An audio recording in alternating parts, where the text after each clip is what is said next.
बिस्मिल्लाहिर्रहमानिर्रहीम। अस्सलाम वालेकुम। लास्ट लेक्चर में हम बात कर रहे थे रिलेटिविस्टिक मोमेंटम की। उससे पहले हमने मोमेंटम को डिस्क्राइब किया था क्लासिकली हमारे पास जो मोमेंटम था वो P is equal to mv, ये वैल्यू आ रही थी हमारे पास। और उसके बाद हमने देखा कि अगर हम ये वाली इसकी डेफिनेशन लेके वही एक्सपेरिमेंट करें जो हम अपना पहले कर रहे थे, यानी अगर एक ऑब्जर्वर है वो किसी इवेंट को देख रहा है, लेट्स सपोज कोई डिके हो रहा है, तो एक पार्टिकल है वो डिके हो रहा है, दो अदर पार्टिकल्स में ट्रांसफॉर्म हो जाता है, तो उनका वहाँ पर इनिशियल और फाइनल मोमेंटम उस ऑब्जर्वर के लिए जो कि उसी फ्रेम ऑफ रेफरेंस में है वो कंजर्व होता है। ठीक है, law of conservation of momentum को हम वहाँ पर देखते हैं और ये होल्ड करता है।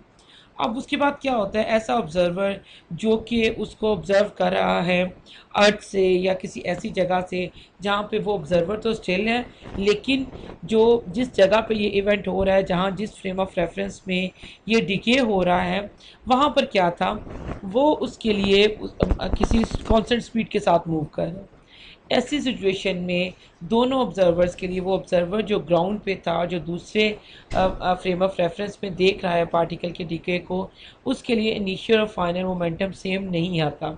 इसका ये मतलब है कि at that point law of conservation linear momentum hold नहीं करता। और ये जो पाथ है कि ये होल्ड ना करना इसका, ये आइंस्टाइन का जो पास्टुलेट था स्पेशल थ्योरी ऑफ रिलेटिविटी का, जिसमें था कि उसने कहा कि तमाम law, all laws of physics are remain same in all frame of reference, वो वैलिड नहीं रहता। ठीक है, तो इसका ये मतलब है कि हमें पी को इस तरह से डिफ़ाइन करना है, इस तरह से हमें पी को देखना है कि law of conservation of momentum तमाम इनर्शियल फ्रेम्स में होल्ड करे। ये लॉज ऑफ फिज़िक्स है ना, तो ये सब के लिए वहाँ पर क्या होना चाहिए, वैलिड होना चाहिए था। ये सारे ऑब्जर्वर के लिए law of conservation of momentum hold करना चाहिए। एक तो ये कंडीशन होगी। दूसरी कंडीशन ये है जो कि हम देख चुके हैं ऑलरेडी कि P is equal to M V. Classically अगर हम ऐसे तमाम अपनी मोशंस को देखें तो वहाँ पर हमारे पास ये सिचुएशन नहीं आती है। वहाँ पर हमारे पास P is equal to M V हमारी सारी मोशंस को बहुत अच्छी तरह से डिस्क्राइब करता है। इसका ये मतलब है कि फॉर लो स्पीड हमने जो भी मोमेंटम के एक्सपोज किया, हमने रिलेटिविस्टिकली, एक मिनट में इसको ज़रा रिमूव करें, रिलेटिविस्टिकली हमने मोमेंटम की डेफिनेशन इसको डिफ़ाइन किया, P is equal to M V over 1 minus U square over C square under root. ठीक है, ये चीज़ रिड्यूस हो जाना चाहिए, इसको बराबर हो जाना चाहिए एम वी के एट लो स्पीड। समझे कि यहाँ पे आपका u लेस देन c है और यहाँ पे u is equal to almost equal to क्या है, c है। तो यहाँ पे ये कंडीशन होल्ड करती है, दूसरी सूरत हाल में p is equal to M V हो जाता है। ये वो डेफिनेशन है जिसमें ये कंडीशन पाई जाती है कि जब आप इसको यूज़ करेंगे, तो अगर आप हाई स्पीड्स की बात करेंगे, आपका यू अप्रोच कर रहा हो सी को, तो वहाँ पर आपके पास ये वाला लॉज ऑफ फिज़िक्स जो से है या जो उसका law of conservation of momentum है, वो सारे इंटरेंशियल फ्रेम में होल्ड करता है। ये हमने करके देखा। ठीक है, और जैसे ही स्पीड बहुत कम हो जाए सी से, तो पी बराबर हो जाता है एम वी के। इसको हम ऑलरेडी क्लासिकल, जो हमने रिव्यू ऑफ क्लासिकल फिजिक्स देखा था, वहाँ पे हम इस चीज़ को ऑलरेडी डिस्कस कर चुके हैं, देख चुके हैं कि ये वहाँ पर ये चीज़ होल्ड करती है, इससे हमें कोई प्रॉब्लम नहीं फेस करनी पड़ती। ठीक है, तो ये रीज़न थी जो हमने लास्ट लेक्चर में भी डिस्कस किया, क्लास डिस्कशन में भी इसको देखा कि हमें क्यों हमने पी की डेफिनेशन को चेंज किया। ठीक है, तो ये उसका आंसर है, क्योंकि जब तक हम अगर पी को P equal to M V के साथ ट्रीट करते हैं हाई स्पीड्स के लिए, ऐसी स्पीड्स के लिए जो सी को अप्रोच कर रही हो, तो उस सूरत हाल में क्या होता है हमारे पास कि हमारा, एक मिनट,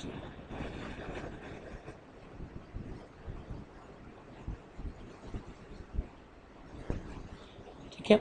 हमारा जो लॉ ऑफ कंजर्वेशन मोमेंटम है वो होल्ड नहीं करता। एक कंडीशन तो ये है कि हमें वो उस तरह से कोई मोमेंटम लेना है, मोमेंटम को इस तरह से हमने डिफ़ाइन करना है कि लॉ ऑफ कंजर्वेशन और मोमेंटम तमाम इनर्शिया फ्रेम्स में होल्ड करें।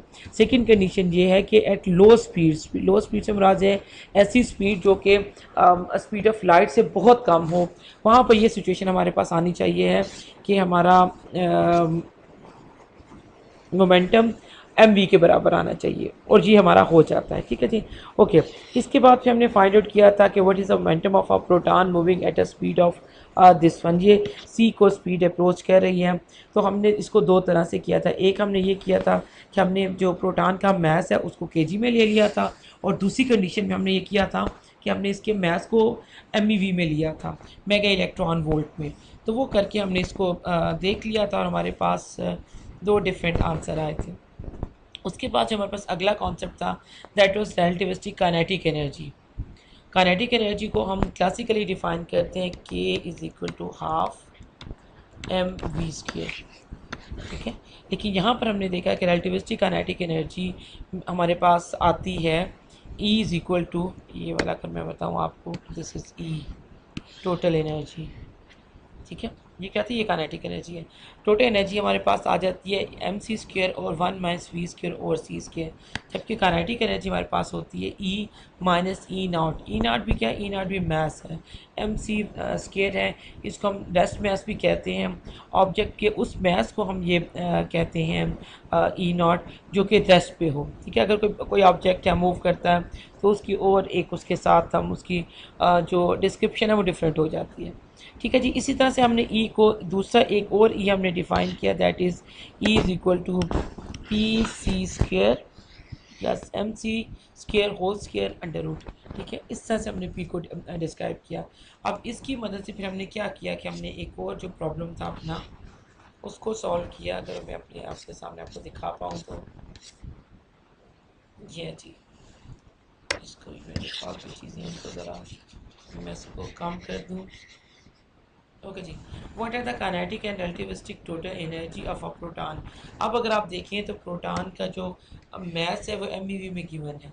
इसका मतलब है कि अब आप जो ट्रीटमेंट करेंगे, जो वैल्यूज़ आप लेंगे अब आप केजी में नहीं लेंगे, आप एमईवी में मेगा इलेक्ट्रॉन वोल्ट में ही लेंगे। ठीक है, इसका ई नॉट क्या है, 938 एमईवी है, और इस तरह से स्पीड इसकी इन टर्म्स ऑफ सी लिखी हुई है।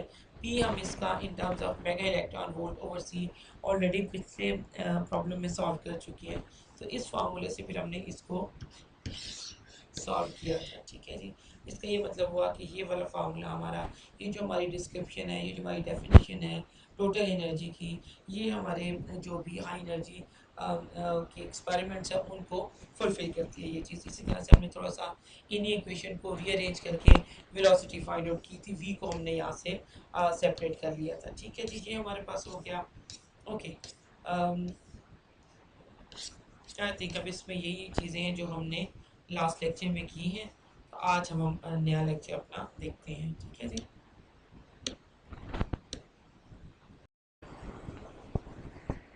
जी आज हम बात करेंगे conservation laws in relativistic decays and collisions. अगर आपको याद हो तो हमने जब मोशन को क्लासिकली एनालाइज करने की कोशिश की थी तो हमने उसमें क्या किया था, हमने कुछ इंग्रेडिएंट्स लिए थे, जैसे मैस हो गया, वेलोसिटी हो गया, मोमेंटम हो गया और काइनेटिक एनर्जी हो गया। इनको हमने अप्लाई किया था इन पर कंजर्वेशन ऑफ लीनियर मोमेंटम, और इसके अलावा हमने टोटल एनर्जी का जो कंजर्वेशन लॉ है उसको भी देखा था। तो इसी तरह से ये था क्लासिकल ट्रीटमेंट। अगर आप किसी पार्टिकल की मोशन को या उसको एनालाइज करना चाहते हैं रिलेटिविस्टिकली, ऐसे पार्टिकल्स को जो कि मूव कर रहे हैं विद स्पीड ऑफ लाइट, अगर आप उनको देखना चाह रहे हैं तो उसमें भी यही चीज़ होगी कि ये जो लॉज थे, law of conservation of linear momentum and law of conservation of total energy, ये उसी तरह से होल्ड करते हैं, उसी तरह से इनका ट्रीट किया जाता है जिस तरह से हम क्लासिकल फिज़िक्स में उसको कर रहे थे। ये मॉडर्न फिज़िक्स में उसी तरह से हम इनको लेके चलते हैं। फ़र्क सिर्फ क्या होता है कि जब हमने मोमेंटम को लॉ ऑफ कंजर्वेशन मोमेंटम को यूज़ किया था तो वहाँ पे मोमेंटम की डेफिनेशन थी P is equal to M we.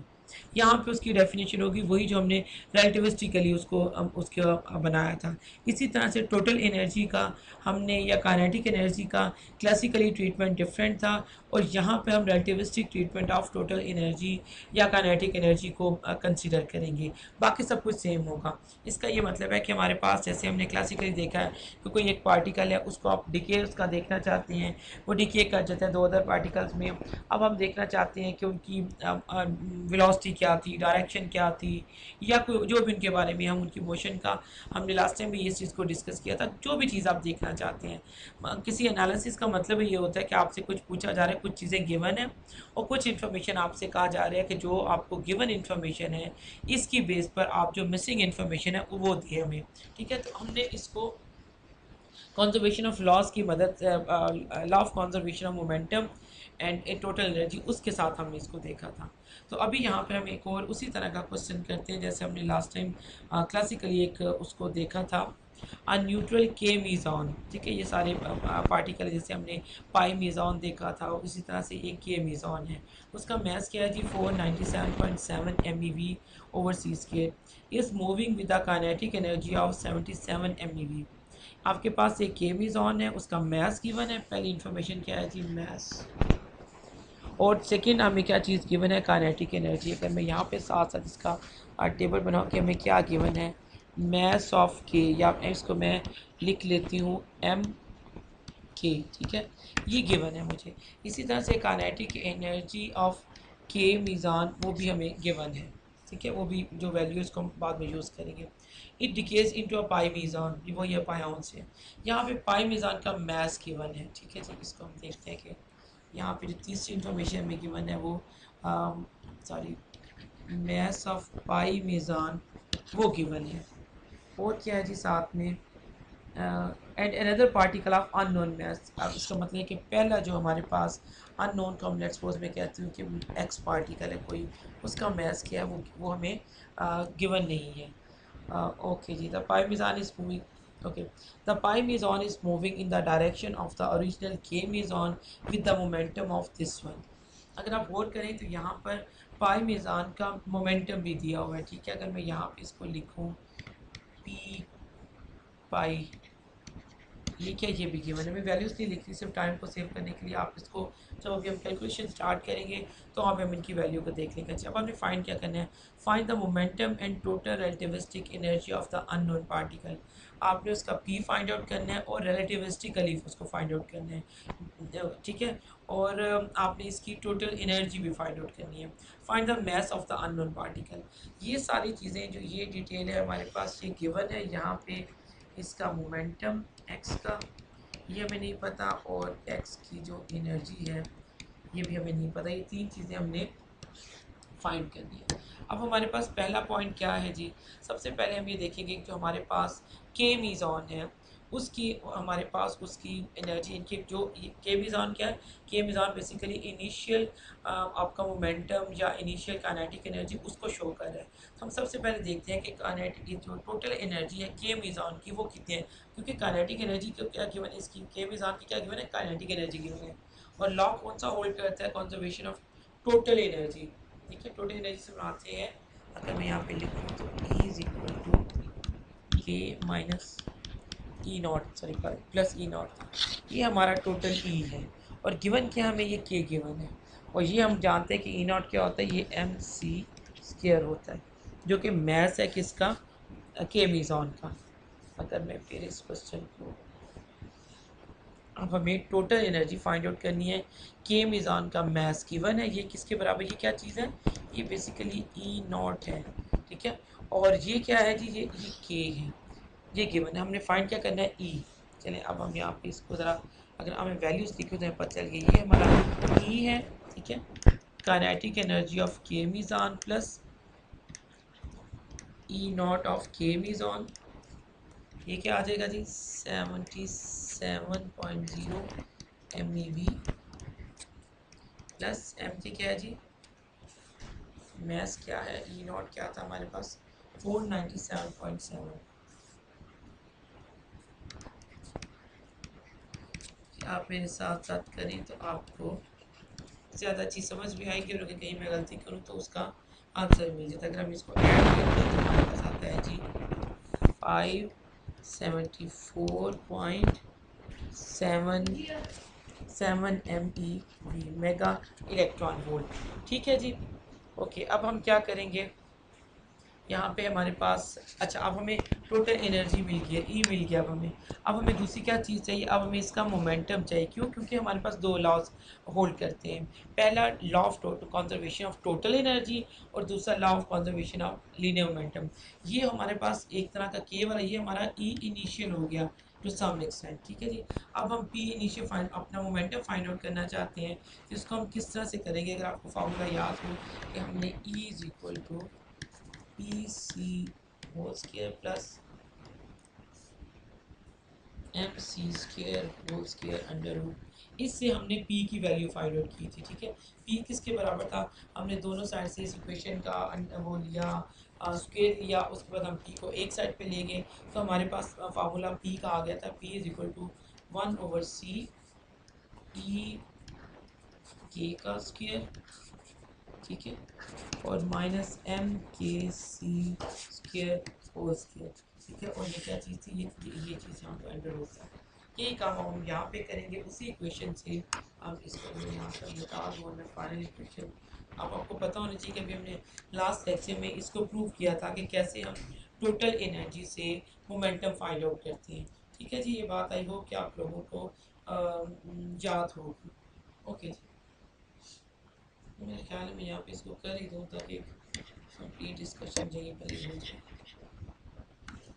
Okay जी, हमारे पास है फार्मूला है E is equal to P C whole square plus M के सी स्क्वायर, क्योंकि यहाँ पे क्या, ये भी के है और ये भी के है। ठीक है, इसका स्क्वायर और ये अंडर रूट है, दोनों साइड पे आप स्क्वायर करेंगे तो यहाँ पे क्या, ये के की बात अभी हम करें।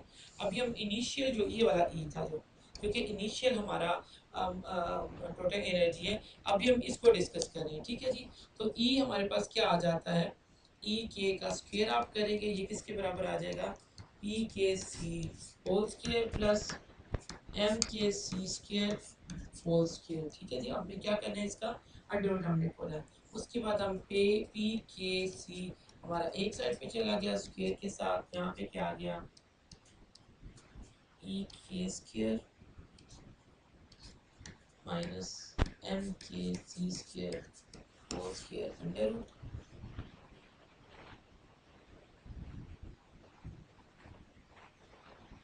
और पी के 1/c के स्क्वायर माइनस एम के सी स्क्वायर होल स्क्वायर। ठीक है जी, ये सारी चीज़ अंडर रूट, क्योंकि इसका मैंने क्या किया, यहाँ पे स्क्वायर लिया था, एक्चुअली यहाँ पे भी स्क्वायर था। ये चीज़ें हमारे पास आ जाती हैं। अब हम आगे क्या करते हैं कि अब यहाँ पर ई के अभी मैंने फाइंड आउट किया ऊपर, उसकी वैल्यू आई थी 574.7।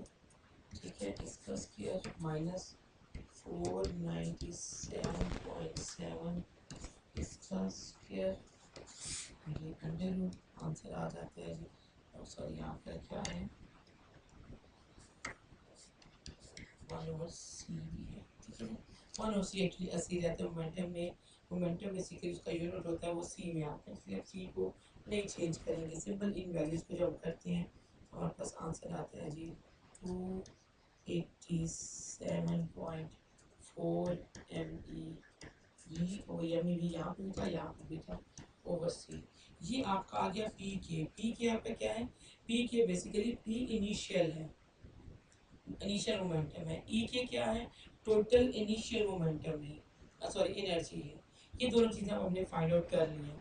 अब अगर हम पाई मीज़ान का देखें कि पाई मीज़ान का हमारे पास ई पाई इसकी एनर्जी क्या आती है, ये क्या है, ये अब हम एक पार्टिकल है, ये आपका के मीज़ान है। ठीक है, आप ये देखिए कर रहे, एक पार्टिकल इधर जा रहा है, एक पार्टिकल इधर जा रहा है, तो इनिशियली आपके पास सिर्फ के का मोमेंटम और एनर्जी है, और फाइनल स्टेज में आपके पास टोटल एनर्जी है पाइमेजॉन की, और टोटल और मोमेंटम है किसका, पाइमेजॉन का प्लस अननोन पार्टिकल का, जिसका हमने फाइंड आउट करना है।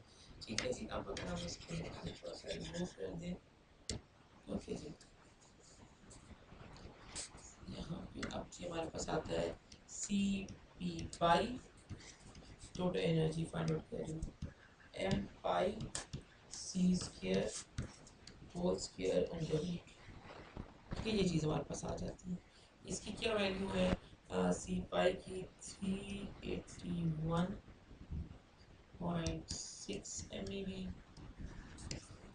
इसका स्क्वायर प्लस 139.6 MeV। ठीक है जी, इसका स्क्वायर आ गया और फिर आपने इसका अंडर रूट करना है, तो हमारे पास आंसर आ जाता है जी। इसको अगर हम सॉल्व करें तो ये आता है जी 406.3 मेगा इलेक्ट्रॉन वोल्ट। ठीक है, ये हमारे पास इसकी वैल्यू आ जाती है। अब हमने क्या फाइंड आउट कर लिया, हमने अब हमारे law of conservation of momentum क्या कहते हैं कि इनिशियल मोमेंटम ये बराबर होता है जी फाइनल मोमेंटम के। इनिशियल मोमेंटम हमारे पास क्या था, इनिशियल मोमेंटम हमारे पास पी के, ये किसके बराबर होना चाहिए, मोमेंटम ऑफ पाई के प्लस मोमेंटम ऑफ के। ठीक है जी, अब अगर आपको याद हो तो मोमेंटम के पाई मीज़ान का मोमेंटम हमें गिवन था। चलिए जी, अगर हम इसको यहाँ से भी निकाल के देखने की कोशिश करें, ये है जी k meson है with momentum, ये the pi meson is moving with the direction of the original k meson 381.6 किसका मोमेंटम है pi meson का। अब उसको मैं यहाँ पे यूज़ करूँ अगर, ठीक है, इससे पहले मैं ये करती हूँ, यहाँ पे x है, सॉरी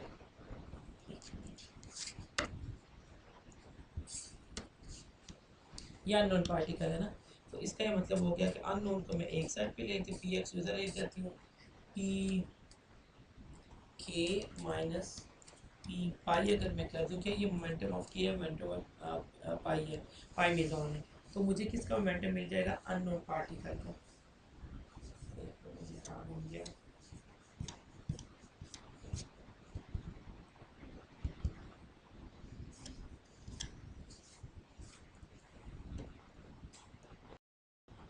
ठीक है जी, अब हम देखते हैं, ओके ये यहाँ पर है जी, पी एक्स की क्या वैल्यू निकलेगी जी, पी के था हमारे पास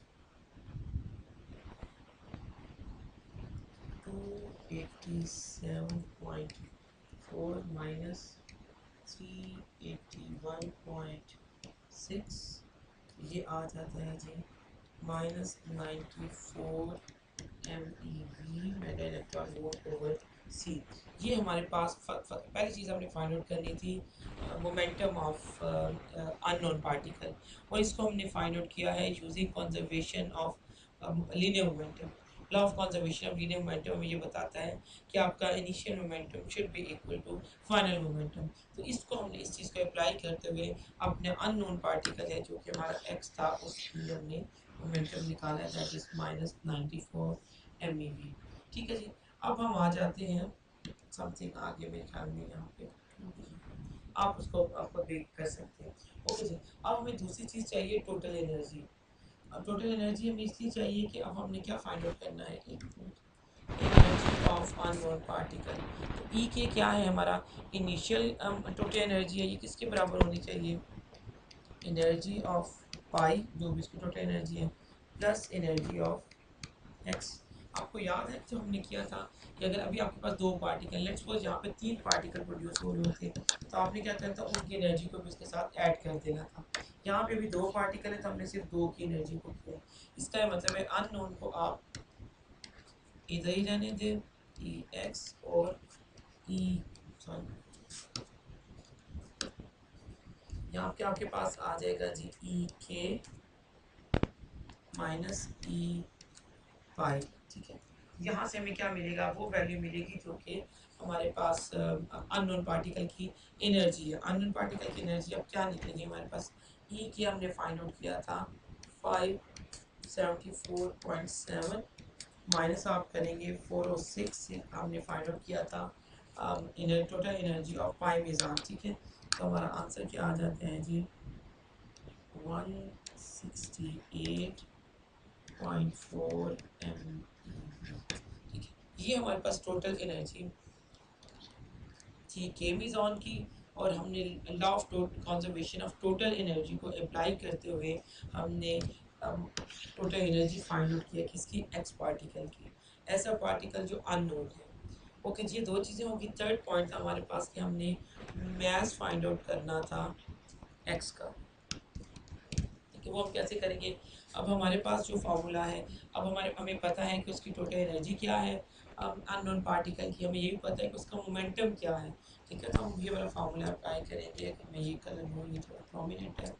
हमारे पास क्या है, E X is equal to P X C whole square plus M X mass of that particle.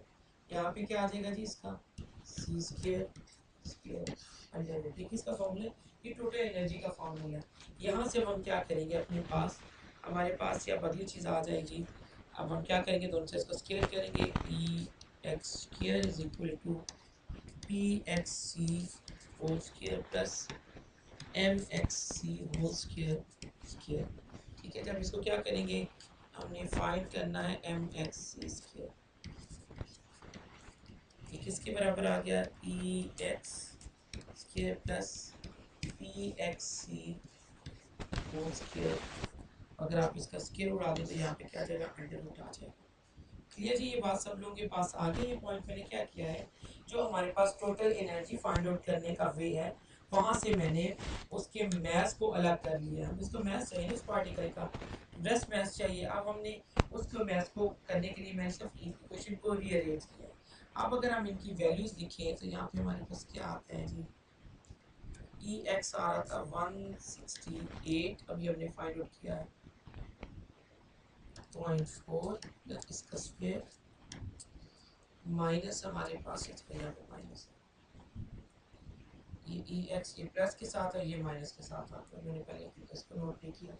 यहाँ पे आ गया 94.2, ये इसका स्क्वायर और फिर आपने क्या करना है, इसको अंडर रूट करना है। ओके जी, अब हमारे पास क्या आंसर आ गया, 139.6 MeV। ये क्या जी, मैथ है उसका, ई नॉट भी जिसको हम कहते हैं, ठीक है। अगर आप फिर एक बार इस क्वेश्चन को देखें तो हमें पता चले कि हम क्या कर रहे थे और हमने क्या किया। जो हम काम करना चाह रहे थे, that was application of law of conservation of momentum and total energy. यहाँ पे वही ट्रीटमेंट है, हमने सारा काम वही किया है जो कि हमने रिव्यू ऑफ क्लासिकल फिजिक्स में जब आपने आई थिंक यूरेनियम एटम का डिके देखा था, तो हमने उसको किस तरह से सॉल्व किया था कि सबसे पहले हमने law of conservation of linear momentum apply किया था, वहाँ से हमने वेलोसिटी फाइंड आउट की थी, उसके बाद हमने एंगल फाइंड आउट कर लिया था। यहाँ पर क्या है, उसी तरह से एक कोई पार्टिकल है दैट इज टर्म्ड एज के मीज़ॉन, उसका मास गिवन है ये, और उसकी काइनेटिक एनर्जी भी गिवन है। ये डिके कर जाता है, ये के पार्टिकल डिके कर जाता है, ठीक है। किसमें, पाई मीज़ॉन में, और प्लस कौन सा पार्टिकल है यहाँ पे, एक अननोन पार्टिकल है। ये दो पार्टिकल है, एक पाई मीज़ॉन है और एक अननोन पार्टिकल है। अब आपने क्या फाइंड आउट, गिवन क्या है, हमें पाई मीज़ॉन का मैथ गिवन है, इसका मोमेंटम गिवन है। फाइंड आउट हमने क्या करना है, हमने फाइंड करना है momentum and total kinetic sorry total energy relativistically उसकी अननोन पार्टिकल की, और इसके अलावा हमने उसका मैथ भी फाइंड आउट करना। तो इसके लिए हमने क्या किया, सबसे पहले हमने जो इनिशियल मोमेंटम और इनिशियल टोटल एनर्जी थी उसको फाइंड आउट किया। अब इनिशियल मोमेंटम और इनिशियल टोटल एनर्जी कैसे क्या होती है, जो कि के मीज़ॉन की एनर्जी होगी, that is total initial energy. जो के मीज़ॉन का मोमेंटम होगा, that is total initial momentum. कैसे आपको पता चलेगा कि ये इसका टोटल मोमेंटम है, इनिशियली आपके पास एक ही पार्टिकल है, तो उसी की एनर्जी और उसी का मोमेंटम ही आपके पास टोटल इनिशियल मोमेंटम और टोटल इनिशियल एनर्जी आता है, ठीक है। वो चीज़ हमने फाइंड कर लीजिए, टोटल इनिशियल जिसको मैंने ई के भी कहा है। इसी तरह से हमने फाइंड आउट कर लिया, पी के फाइंड आउट कर लिया, इससे भी क्या मिल गया हमें, इनिशियल मोमेंटम और इनिशियल टोटल एनर्जी में। अब हमने इसी चीज़ को अप्लाई किया अननोन पार्टिकल का फाइंड आउट करने के लिए मोमेंटम, ठीक है जी। तो हमने क्या किया, ये भी नोन था, ये भी नोन था, ये अननोन था, इसको हमने फाइंड आउट कर लिया। और यहाँ पे हमने कंडीशन वही अप्लाई की है, initial momentum is equal to final linear momentum. ठीक है जी, ये हमने लगा लिया। इसके बाद हमने टोटल एनर्जी फाइंड आउट करने के लिए उस अननोन पार्टिकल की हमने law of conservation of total energy लगाया, जिसमें इनिशियल एनर्जी टोटल एनर्जी किसके बराबर होती है, फाइनल टोटल एनर्जी की। फाइनल में क्या है, दो ही पार्टिकल है, इसका मतलब कि अगर आप पाई मेजॉन की टोटल एनर्जी निकाल लेते हैं और एक्स की टोटल एनर्जी निकाल लेते हैं तो आपको फाइनल टोटल एनर्जी मिल जाएगी।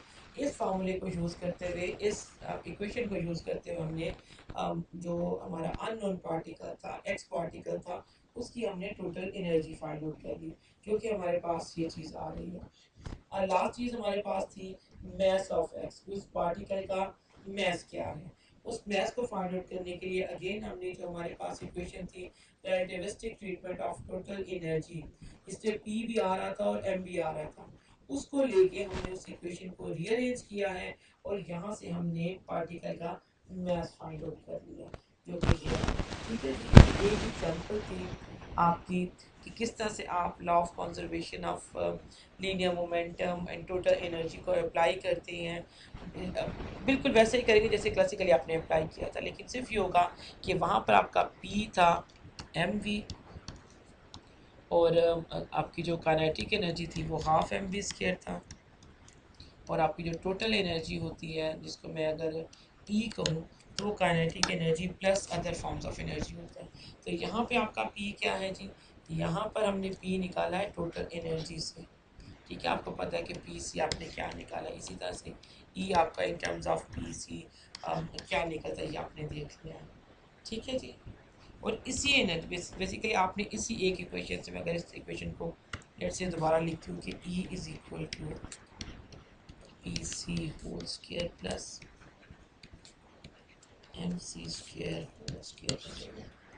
इसी इक्वेशन से आपने, एक तो आपको टोटल एनर्जी मिलती है अगर गिवन हो पी और एम, इसी इक्वेशन से आप फाइंड आउट कर सकते हैं ई को, सॉरी पी को, अगर ई और एम सी गिवन हो, और इसी सेम इक्वेशन से you can find out mass of the particle if P and total energy is given. तो इससे अगर इस प्रॉब्लम को आप देखेंगे तो हमने एक ही एनर्जी के फॉर्मूले से तीनों अपने अननोन फाइंड आउट किए हैं। पहले हमें ई गिवन था तो हमने, सॉरी पी और एम गिवन थे, हमने ई फाइंड आउट कर लिया। फिर हमें पी और ई गिवन थे, हमने एम फाइंड आउट कर लिया। फिर जब हमें ई और एम गिवन थे तो हमने पी फाइंड आउट कर लिया। ठीक है जी, आई होप कि ये क्वेश्चन आपको समझ आ गया होगा। अब एक और एग्जांपल थोड़ी सी मैं आपके साथ डिस्कस करती हूँ।